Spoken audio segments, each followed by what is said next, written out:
मेरा नाम प्रदीप है और मेरी पत्नी का नाम मधु है। मेरी पत्नी का संबंध उस जगह से है जहां अक्सर शरीफ लोग जाना पसंद नहीं करते, लेकिन इसका हरगिज ये मतलब नहीं कि मैं एक शरीफ आदमी नहीं हूँ। बस मैं दिल के हाथों मजबूर था। किसी को पाप की जिंदगी से निकालकर इज्जत देना कौन सा पाप है। हुआ कुछ यूं था कि एक बार मेरे कुछ दोस्त मुझे जिद करके मुंबई की उन गलियों में ले गए जहां हुस्न ही हुस्न है। हर चौबारे से कोई न कोई हसीन परी झांक कर अपने आप को देख रही थी और जैसे हर किसी को अदाएं दिखाकर अपनी तरफ खींच रही हो। मैं वहां गया तो अपने दोस्तों के कहने पर ही था, लेकिन जब मधु नाम की एक कोठे पर नाचने वाली मुझे शराब पेश करने आई तो मैं उसे देखकर दंग रह गया। मुझे यूं लगा जैसे आसमान से कोई परी उतर कर आ गई हो। मैं तो उसकी शराबी आंखों में डूब ही गया था। फिर यूं हुआ कि मैं अपने दोस्तों से छुप छुपाकर उस इलाके में जाता रहा। मैं हर रात मधु का डांस देखने जाता था। मैं क्योंकि करोड़पति बाप का इकलौता बेटा था, इसलिए मुझे पैसे की कोई कमी नहीं थी। मैं हर रात मधु पर नोटों की बारिश कर देता था। उस कोठे की मालकिन सविता नाम की एक औरत थी जो मुझसे बहुत प्रभावित हो चुकी थी। एक दिन मैं दोपहर के 2 बजे कोठे पर चला गया और सविता से रिक्वेस्ट की कि मुझे मधु से मिलवा दे। मैंने सविता के सामने नोटों की गड्डी रखी तो वो मुस्कुरा पड़ी। उसने कहा, मैं अभी आपकी मुलाकात मधु से करवा देती हूँ। थोड़ी देर बाद मधु वहां पर आ गई। वो सजी संवरी सीधी सी मेरे दिल में उतर रही थी।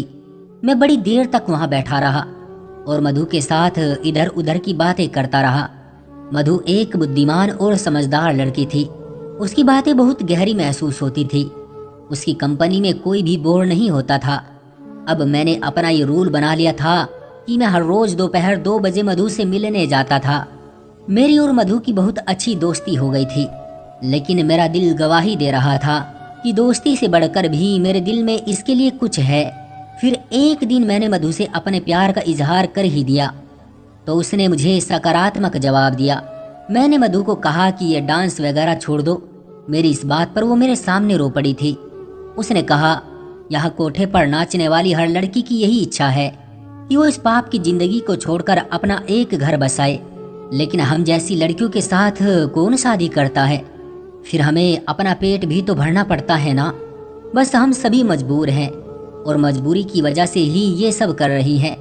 मैंने मधु से कहा, मैं तुमसे शादी करना चाहता हूँ। वो बहुत खुश हुई और फिर रोने लगी। वो मेरे पैरों में बैठकर बोली, अगर आप मुझसे शादी करके यहाँ से ले जाएंगे तो मैं आपकी पत्नी नहीं बल्कि सारी जिंदगी आपकी नौकरानी बनकर रहूंगी। आपका हुक्म मेरे लिए सर आंखों पर होगा। आप जैसा कहेंगे मैं वैसा ही करूंगी। मैं मुस्कुराने लगा। मैं और मधु तो इस रिश्ते से बहुत खुश थे, मगर आगे का रास्ता बहुत मुश्किल था। सविता मधु जैसे हीरे को अपने हाथ से नहीं जाने देना चाहती थी। उधर मेरे माँ बाप एक नाचने वाली को अपनी बहू नहीं बनाना चाहते थे। मैंने सविता के सामने 7 लाख रुपयों का चेक रख दिया तो उसका मुंह बंद हो गया। मैं मधु से शादी करके उसे एक अपार्टमेंट में ले गया। मैंने सोचा था कि कुछ समय गुजर जाएगा तो मैं मधु को अपने माँ बाप से मिलवा दूंगा। एक बार जब मेरी मधु के साथ शादी हो जाएगी तो मेरे माँ बाप को भी मेरा फैसला मानना ही पड़ेगा। मैं उनकी इकलौती औलाद जो ठहरा। वो मुझसे बहुत मोहब्बत करते थे। मैंने और मधु ने एक अपार्टमेंट में अपनी नई जिंदगी शुरू की। हम दोनों ही एक दूसरे को पाकर बहुत खुश थे। हमारी जिंदगी बहुत अच्छे से गुजर रही थी, लेकिन फिर वो हो गया जिसका मैंने कभी सोचा भी नहीं था। मैं ऑफिस में था। मधु ने फोन करके मुझसे मार्केट जाने की अनुमति मांगी, लेकिन वो वापस ना आई। मैं बहुत परेशान हो रहा था कि आखिर वो कहाँ गई। लेकिन फिर थोड़ी ही देर बाद मुझे अस्पताल से फोन आ गया। मुझे बताया गया कि आपकी पत्नी का एक्सीडेंट हो गया है। ये सुनकर मुझे कुछ होश ना रहा और मैं फौरन अस्पताल पहुंचा। एक डॉक्टर मेरी पत्नी को देखकर मुझसे बोला, माफ कीजिएगा, आपकी पत्नी कोमा में चली गई है। अब कुछ पता नहीं कि इन्हें कब होश आएगा। ये सुनकर मैं बहुत रोया। ये सब कुछ इतना अचानक हुआ था कि मुझे संभलने का मौका ही नहीं मिला। मैं अस्पताल की बेंच पर बैठा बहुत देर तक रोता रहा। मेरी खुशियों को तो न जाने किसकी नजर लग गई थी। अभी तो मैंने अपनी नई जिंदगी की शुरुआत की थी, मगर इतना बड़ा दुख जो मुझे अंदर तक तोड़ गया था। मैं सारा दिन रोता रहता था। जब मेरी हालत बेहतर ना हुई तो मैं अपने माँ बाप के पास अपने गांव चला गया। मेरे पिता बहुत बड़े जागीरदार थे। जब मैं गांव वापस गया तो मेरे माँ बाप बहुत खुश हुए। मेरे पापा बोले, शुक्र है तुम आ गए हो बेटा, अब तुम खुद ही संभाल लो ये जमीन। मेरी बूढ़ी हड्डियों में अब इतनी ताकत नहीं रही कि मैं इन जमीनों की रखवाली कर सकूं। मैं अपने पिता के गले लगकर रोने लगा। मैंने अपने माँ बाप को बताया कि मैंने मधु के साथ छुपकर शादी कर ली थी। हमारी शादी को अभी 2 महीने ही गुजरे थे कि उसका एक्सीडेंट हो गया और अब वो कोमा में है। माँ और पिताजी मेरी बात सुनकर बहुत परेशान हो गए। मैंने पापा को अपनी मजबूरी बताई कि मैं मधु को अस्पताल में अकेला नहीं छोड़ सकता। मैंने उनसे मधु की सेहत के लिए भगवान से प्रार्थना करने को कहा और उनसे वादा किया कि जब मधु ठीक हो जाएगी तो मैं गांव वापस आ जाऊंगा। मेरे माँ पिताजी इस बात पर तैयार हो गए और फिर मैं वापस शहर लौट गया। मधु 2 हफ्तों से कोमा में थी। मैं हर दिन अस्पताल की बेंच पर घंटों बैठा रहता, लेकिन मुझे डॉक्टर मधु से मिलने ना देते थे। वो कहते थे कि मरीज के पास हम किसी को भी ज्यादा देर के लिए नहीं छोड़ सकते। डॉक्टर मुझे हर रोज 10 मिनट के लिए मधु के पास जाने देते थे। मैं मधु के पास रहने के लिए डॉक्टर की खुशामद करता रहता। मुझे जैसे ही इजाजत मिलती तो मैं रो रो कर मधु से कहता, मधु तुम ठीक क्यों नहीं होती हो? मधु तुम जल्दी से ठीक हो जाओ, मैं तुम्हारे बगैर नहीं रह सकता। मुझे लगता था जैसे वो मेरी बातें सुन लेगी और वो ठीक हो जाएगी। मैं उसे बस इतना ही कहता रहता था, मधु तुम जल्दी से ठीक हो जाओ। मैंने माँ पिताजी को भी मना लिया है, लेकिन वो ना उठती थी और ना कुछ बोलती थी। आज जब मैं मधु से मिलने गया तो मैंने देखा कि उसने अस्पताल की वर्दी नहीं पहनी हुई थी। मैंने एक नर्स से पूछा कि ऐसा क्यों है, तो बोली मरीज अस्पताल की वर्दी से तंग हो जाता है। अब हम हर रोज आपकी पत्नी के कपड़े चेंज कर दिया करेंगे ताकि ये जल्द ही अपनी जिंदगी की तरफ लौट आए। मुझे इन बातों की कोई समझ नहीं थी, इसलिए मैं खामोशी से वापस लौट आता था। लेकिन अब मैंने नोट किया था कि मधु के कपड़े हर रोज चेंज किए जाते हैं। उसने जो भी कपड़े पहने होते वो बिल्कुल भी आम कपड़े नहीं होते थे, वो सभी बहुत महंगे कपड़े होते थे। ये बात मेरी बिल्कुल भी समझ नहीं आती थी कि अस्पताल वाले अपने पास से कपड़े लेकर उनको सिलवाकर मरीज को पहनाते थे। फिर मैंने देखा कि मधु के चेहरे पर मीठे मीठे से मेकअप के निशान भी होते थे। मुझे बड़ी हैरत हुई। मैंने नर्स से पूछा, चलो कपड़े तो आप लोग चेंज कर देते हैं, लेकिन ये चेहरे पर मेकअप के मीठे मीठे निशान कहाँ से आते हैं? आखिर ये सब क्या है? मैंने देखा था कि नर्स मेरे सवालों से घबरा सी गई थी। अब मुझे मधु की बहुत फिक्र हो रही थी। बहुत डर सा लग रहा था कि कहीं उसके साथ कुछ गलत तो नहीं हो रहा। इसलिए मैंने सोच रखा था कि मैं अब उस अस्पताल की असलियत जानकर ही रहूंगा। मैंने उस अस्पताल के बारे में बहुत छानबीन की, मगर हर तरफ से बहुत अच्छा जवाब मिलता था। लेकिन फिर मेरी पत्नी के साथ क्या हो रहा था? मैं शाम को जब मधु से मिलकर आता तो वो आराम कर रही होती थी और उसके चेहरे पर किसी तरह का भी मेकअप नहीं होता था। लेकिन जब सुबह ऑफिस जाने से पहले मैं मधु को देखने आता तो उसके कपड़े भी चेंज होते और उसके चेहरे पर मेकअप के निशान भी होते। अब मैंने इरादा कर लिया था कि रात को घर ही नहीं जाऊंगा और खुद ही देखूंगा कि आखिर ये सब क्या हो रहा है। मैं सारी रात बाहर कुर्सी पर बैठा रहा क्योंकि मुझे डॉक्टर ने मधु के पास जाने की इजाजत नहीं दी थी। मैंने सारी रात जासूसी करते हुए गुजार दी थी, मगर कुछ भी ऐसा नहीं हुआ जिस पर शक किया जा सके। एक नर्स रात में 3-4 बार सारे मरीजों को चेक करके जाती थी। वही मधु के कमरे को भी चेक करके जाती थी तो मुझे सुकून मिल जाता था। अब जब मैं सुबह कमरे में गया तो मधु के कपड़े फिर से बदले हुए थे और उसके चेहरे पर मेकअप के निशान भी मौजूद थे। अब मुझे बहुत हैरानी होने लगी, इसलिए मैंने कुछ और करने का सोचा। मैंने अस्पताल के एक जूनियर डॉक्टर को अपने साथ मिला लिया था और उसे भारी रकम देकर राजी कर लिया था। अब मुझे रात का बेसब्री से इंतजार रहता।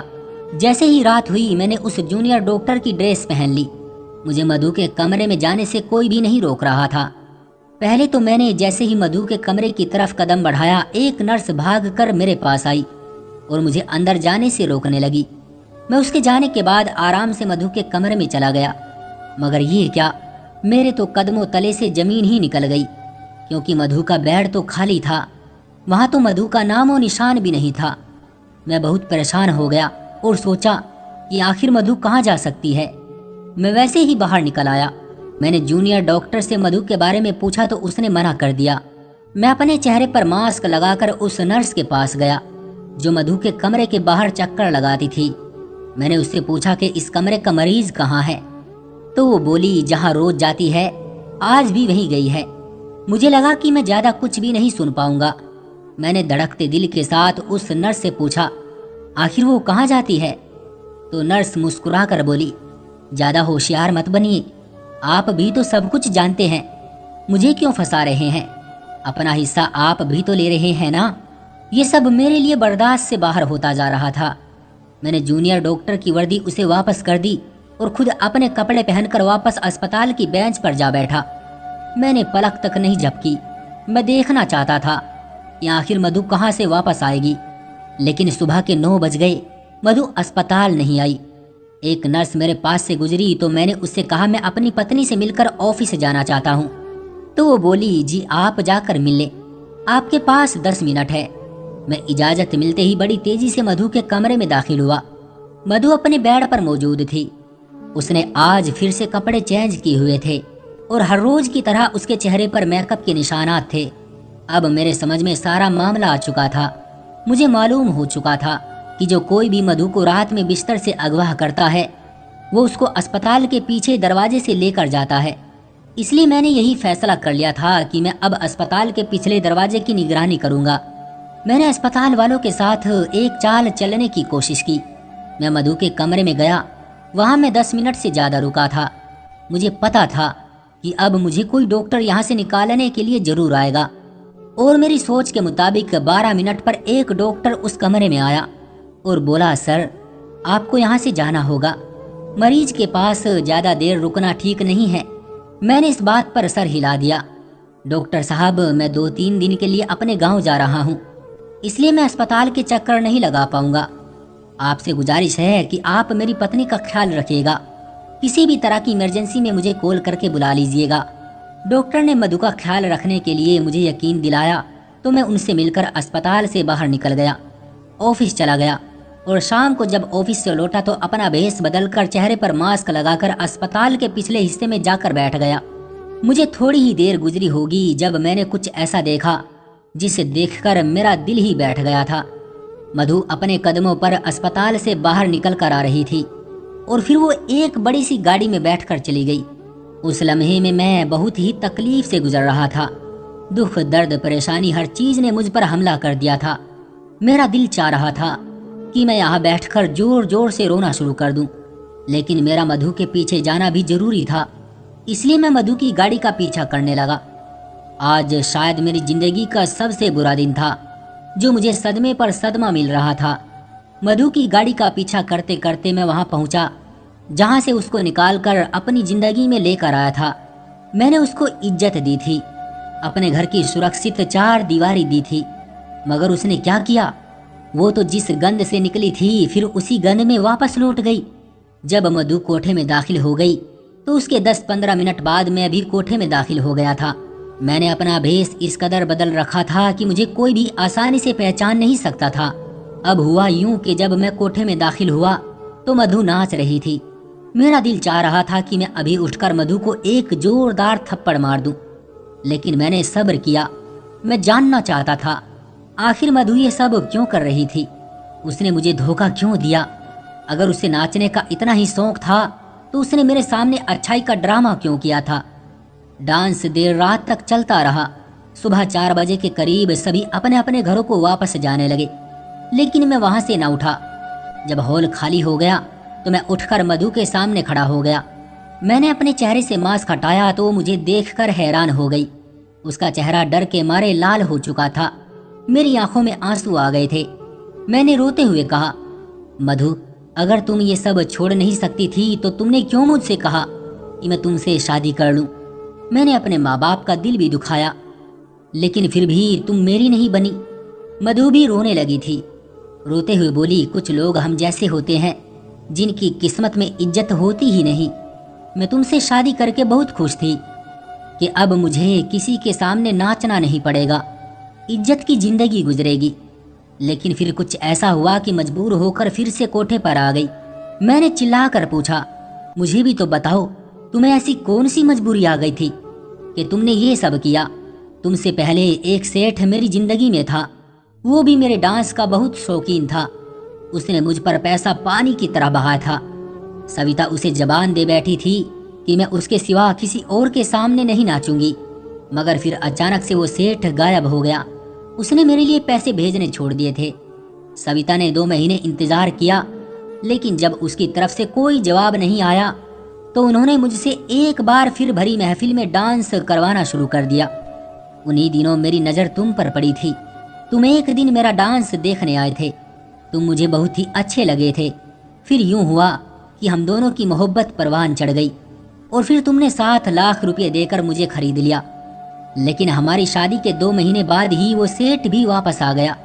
उसने सविता मैम से कहा था, अगर मैं दोबारा डांस नहीं करने लगी तो मधु के पति को जान से मरवा देगा, सविता के भी टुकड़े टुकड़े करके कुत्तों के सामने डलवा देगा। मैं ये कैसे बर्दाश्त कर सकती थी कि मेरा पति ही मुझसे छिन जाए। मैंने आपकी जान बचाने के लिए उस सेठ की बात मानी। मुझे जैसा कहता गया मैं वैसा ही करती गई। उसने कहा कि मैं आपसे दूर हो जाऊं और हर रात सिर्फ मेरे सामने नाचूं। इसलिए मैंने अपने झूठे एक्सीडेंट का बहाना किया और एक डॉक्टर को अपने साथ मिला लिया। फिर मैंने अस्पताल की नर्सों को भी अपने साथ मिला लिया था। सेठ के कहने पर मैंने फिर से कोठे पर नाचना शुरू कर दिया था ताकि उसका ध्यान तुम्हारी तरफ से हट जाए। मेरे लिए यही काफ़ी था कि तुम हर रोज 10 मिनट के लिए मेरे पास आ जाते थे। मैं तुम्हारा चेहरा देख लेती थी, तुम्हारी खबर मुझ तक पहुंच जाती थी। मैंने मधु से पूछा, तुम बताओ क्या तुम अपनी जिंदगी में खुश हो? तो वो रोती हुई बोली, अब इज्जत की जिंदगी का मजा चख चुकी हूँ और अब मुझे ये मजबूरी की जिंदगी अच्छी नहीं लगती। मेरा दिल करता है कि सेठ फिर से कहीं गायब हो जाए और मैं तुम्हारी जिंदगी में वापस आ जाऊं। मैंने मधु के हाथ पकड़कर कहा कि मेरी एक बात तुम याद रखना, बाहर के लोग उस इंसान को ही तोड़ने में कामयाब होते हैं जो अपने घर वालों से बातें छुपाते हैं। अगर तुम सेठ वाली बात मुझे पहले बता देती तो मैं उसका कोई ना कोई हल निकाल लेता और तुम्हें भी इतनी परेशानी ना उठानी पड़ती। मैंने मधु को तसल्ली दी, उस सेठ के खिलाफ FIR दर्ज करवाई और फिर उसे पुलिस उठाकर ले गई। अब मैं अपने वादे के मुताबिक गांव वापस आ गया था। मेरे माँ बाप ने भी खुले दिल से मधु को बहू स्वीकार कर लिया था। मेरे माँ बाप ने भी खुले दिल से मधु को बहू स्वीकार कर ली थी और मधु ने गांव के माहौल को अपना लिया था। इस तरह मधु और मेरी जिंदगी एक बार फिर से सही रास्ते पर आ गई थी। तो दोस्तों, ये थी हमारी आज की कहानी। आपका क्या कहना है इस कहानी के बारे में? कमेंट करके हमें जरूर बताएं। वीडियो को लाइक कर दीजिए और इसी तरह की कहानियां लगातार देखने के लिए चैनल को सब्सक्राइब करके घंटी को दबाकर ऑल पर सेट कर लीजिए ताकि आने वाली वीडियो का नोटिफिकेशन आपके पास तुरंत पहुंचे। मैं मिलता हूं आपसे अगली वीडियो में, तब तक के लिए धन्यवाद।